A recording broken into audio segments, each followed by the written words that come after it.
Welcome back to Tales from the Stand here at the Keeneland Sales Pavilion. Ryan, you're an auctioneer, I'm an announcer. How do you keep track, especially when a horse comes into the ring, and it's a horse that a lot of people have been looking at, they're excited about the horse, and you've got action all over the house. And now in this day and age, you've also got the internet bidding to think about. How do you keep up when you've got all these bids coming in at once, knowing where you are and how to land in the spot after you've had, say, 3 or 4 bids come in at the same time? You know, we're so fortunate here with our team.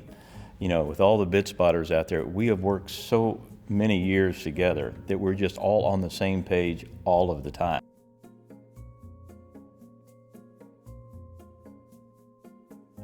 And it's really hard from the stand to kind of mess that up when they control it there. I mean, if you look at this section, EC section, those people always sit in the same section with EC or Bo or whoever. So they really keep that so smooth and so easy that it's really not from the stand, that's more from the floor. You mentioned EC Larkin, a native of Texas, who has been a member. How long has EC been a member of our crew here? 1 year less than me. So he goes back 44 years? Yes, he does. You taught me something. Justify sold here as a yearling at the September sale. And you overheard me talking to someone about Justify. And I had mentioned that I was the announcer and Scott Caldwell was the auctioneer.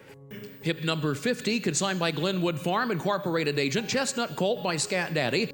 You nudged me and you said, you're leaving out somebody else in the equation. EC Larkin. Right. He was the bid spotter. 125.50. EC's head was 150 high. 175. Anyone else? I have EC 500,000. Thank you.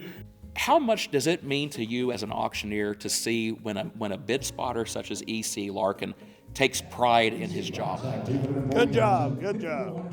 You know, it's just everything. I think that's what makes Keeneland what it is. We take such pride in this. We have to keep that going. And it's people like EC that are so dedicated to what they do and have fun.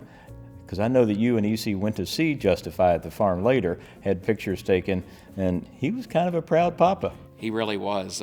EC is also involved in the cattle industry, and he's the publisher of a cattle magazine, and you're right, because he actually ended up writing an editorial about his trip to go visit Justify at Ashford Stud, and what a thrill it was for him to go back and get his picture made with the horse. It does mean a lot to the crew to be involved with this great sport, and Justify is just one example of that. Thanks for joining us for Tales from the Stand.